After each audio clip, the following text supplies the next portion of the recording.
Assalamualaikum warahmatullahi wabarakatuh. Yang terhormat Bapak Hermansyah Trimantara SPD MPD selaku dosen mata kuliah Pendidikan IPS di SD kelas lanjut dan teman-teman semua yang sedang menyaksikan video saat ini. Baiklah, sebelum memulai presentasi, izinkan saya selaku moderator memperkenalkan anggota dari kelompok 4. Yang pertama, saya sendiri Fani Fernita selaku moderator dan ada teman-teman saya selaku penyaji. Yang pertama ada Bagas Wahyu Wibowo, yang kedua ada Dinda Marantika, dan yang ketiga ada Yuvita Sandra Octavia. Baiklah, teman-teman, di sini kami akan membahas materi mengenai merancang dan menerapkan penggunaan metode pembelajaran IPS di sekolah dasar yang berlandaskan pendekatan kognitif. Baiklah, materi yang pertama akan disampaikan oleh Fani Fernita, yaitu saya sendiri. Baiklah, di sini saya akan menyampaikan materi yang pertama, yaitu tentang pengertian metode, media, dan sumber belajar. Yang pertama, metode. Metode mengajar adalah kemampuan yang perlu dimiliki oleh seorang guru dalam menyampaikan materi pembelajaran kepada peserta didiknya. Dalam memilih metode, ada hal-hal yang perlu diperhatikan. Yang pertama itu ada tujuan pembelajaran, yang kedua kemampuan guru terhadap materi dan metode yang akan dipilih. Selanjutnya yaitu kemampuan peserta didik belajar.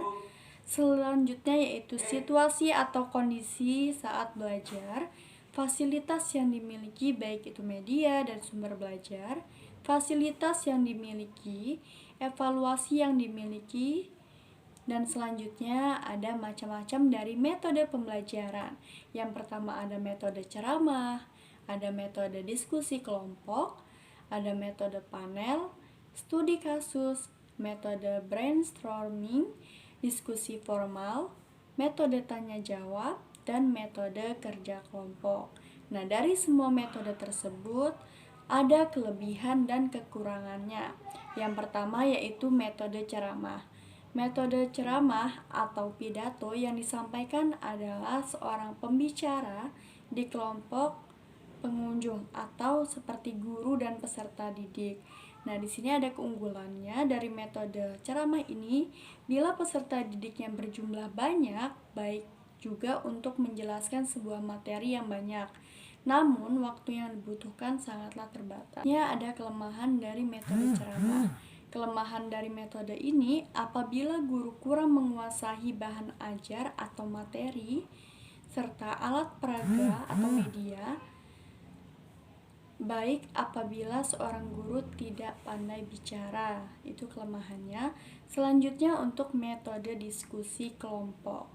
Diskusi kelompok adalah percakapan yang direncanakan atau dipersiapkan di antara 3 atau dari topik tertentu dengan seorang pemimpin atau bisa juga disebut dengan moderator.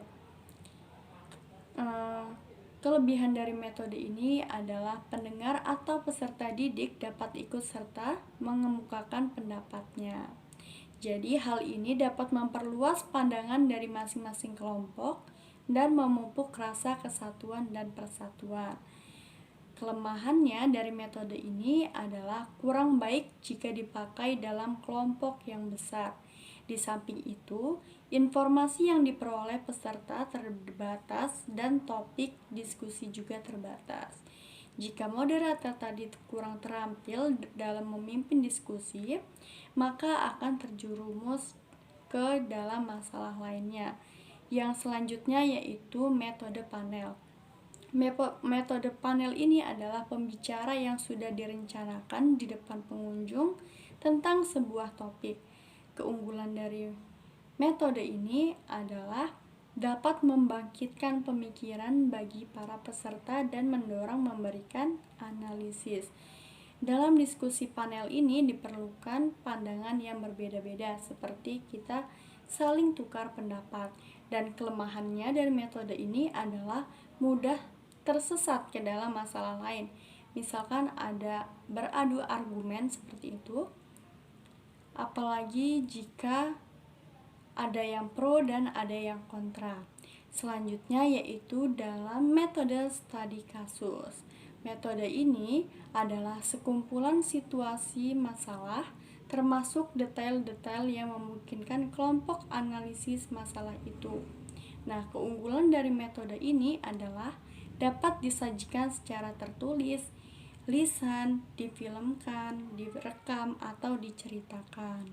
Keunggulan dari metode ini adalah dapat membangkitkan pendapat-pendapat baru dan merangsang semua anggota untuk mengambil bagian. Selain itu juga dapat membangkitkan reaksi berangkai dalam mengeluarkan pendapat. Dan dapat juga untuk menghemat waktu, seperti itu. Itu ada metode diskusi formal. Diskusi formal adalah metode pemecahan masalah yang sistematis, yang mencakup penyampaian permasalahan, kemudian pengumpulan data, mempertimbangkan pemecahan yang mungkin. Yang keempat, memilih cara pemecahan yang terbaik. Keunggulan dari metode ini adalah dapat membangkitkan pikiran yang logis, kemudian mendorong analisis secara keseluruhan. Prosedur yang dipakai dapat diterapkan pada bermacam-macam problem. Dan kelemahan dari metode ini adalah membutuhkan waktu yang banyak dan sulit jika dipakai pada kelompok yang besar. Selain itu, memerlukan pemimpin yang benar-benar terampil. Kadang juga sulit memperoleh hasil diskusi yang tuntas atau memperoleh kesimpulan. Yang selanjutnya yaitu ada metode tanya-jawab. Metode ini yang sering kita gunakan dalam presentasi. Jadi metode ini dipakai pada hal-hal berikut. Yang pertama, menanyakan kembali pelajaran atau materi yang diajarkan atau yang telah kita diskusikan. Kemudian, menyelingi pembicaraan untuk mendapat kerja peserta didik. Yang ketiga yaitu memimpin pengamatan dan pemikiran peserta didik. Keunggulan dari metode ini, peserta didik lebih aktif karena tidak hanya mendengarkan tapi juga memberi kesempatan kepada peserta didik ini untuk bertanya sehingga guru mengetahui apa yang belum mereka mengerti dan belum mereka pahami.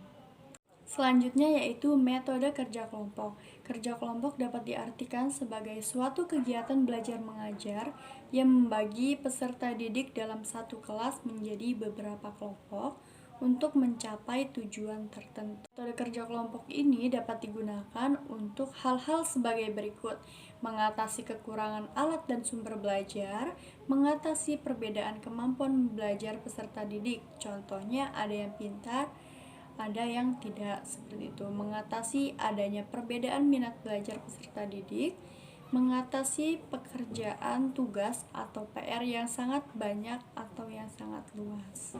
Kekurangan dari metode kelompok ini, yang pertama adanya sifat seseorang yang ingin menonjol atau yang lebih dominan daripada temannya. Ada yang merasa lemah, merasa rendah diri, dan selalu bergantung kepada orang lain. Kemudian selanjutnya kelemahannya, orang yang kurang cakap, dalam artian kurang bisa public speaking, dan itu juga akan menghambat tugas kelompok tersebut. Selanjutnya yaitu media. Media adalah alat yang digunakan untuk menyampaikan atau mengantarkan pesan-pesan pengajaran. Sedangkan media pembelajaran adalah segala sarana, alat, media yang digunakan dalam proses pembelajaran. Adapun macam-macam dari media, yang pertama ada media visual, yang kedua ada media audio, dan yang ketiga ada media audiovisual. Selanjutnya yaitu ada sumber belajar. Sumber belajar adalah segala bentuk penyajian bahan atau materi yang dapat dijadikan sebagai sumber untuk belajar. Contohnya ada buku, majalah, kemudian surat berita, dan lain sebagainya. Kemudian yang B, pendekatan-pendekatan IPS.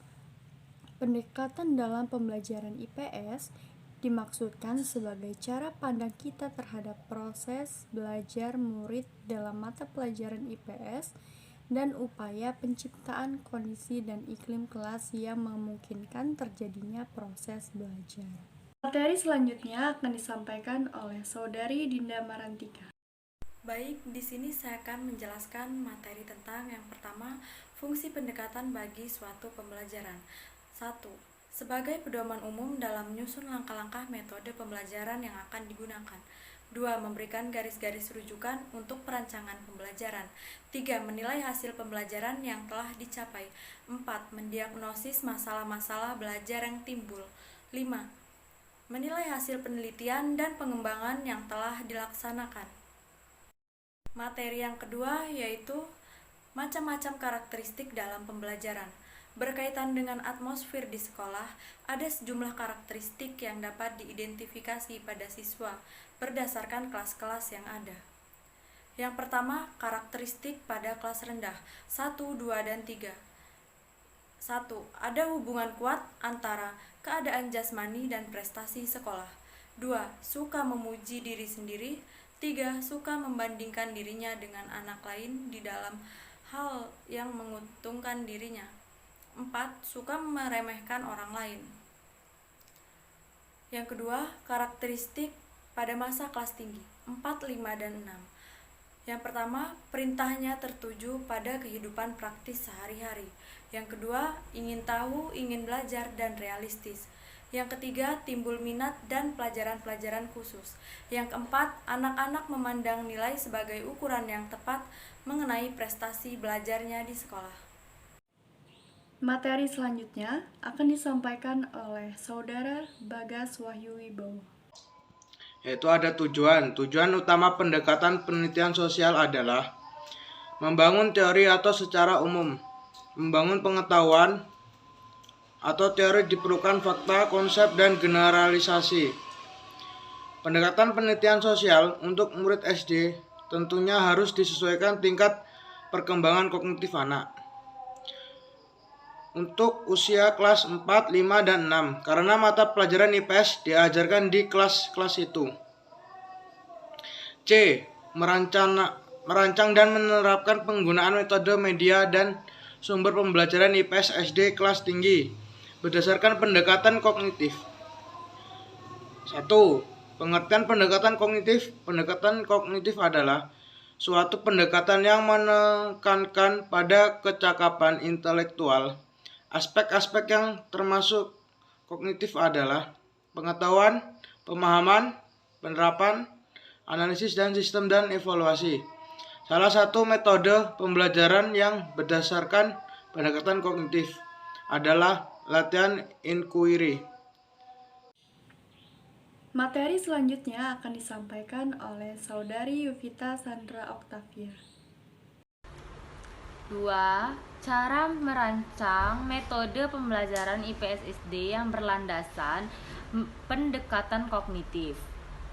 Metode latihan inquiry didasarkan atas terjadinya konfrontasi intelektual. Dalam hal ini, guru harus mampu menyajikan peristiwa-peristiwa yang membangkitkan peserta didik untuk terjadinya konfrontasi intelektual. Ada tahap-tahap penerapan metode latihan inquiry, yaitu 1. Menyajikan masalah. 2. Mengumpulkan data dan verifikasi data. Yang ketiga, mengumpulkan unsur baru. Yang keempat, merumuskan penjelasan. Yang kelima, menganalisis terhadap proses inquiry. Dan ada juga hal-hal yang harus diperhatikan oleh guru, yaitu 1. Merencanakan waktu yang akan digunakan. Dan yang kedua, peserta didik dapat melakukan secara kelompok. Yang ketiga, lanjutkan latihan inquiry dengan jalan diskusi. Dan yang keempat, gunakan sumber-sumber yang sesuai masalah sebanyak-banyaknya. Dan materi yang terakhir akan dibacakan oleh saya sendiri, yaitu Fani Fernita. Yang selanjutnya menerapkan metode pembelajaran IPS di SD yang berlandaskan pendekatan kognitif.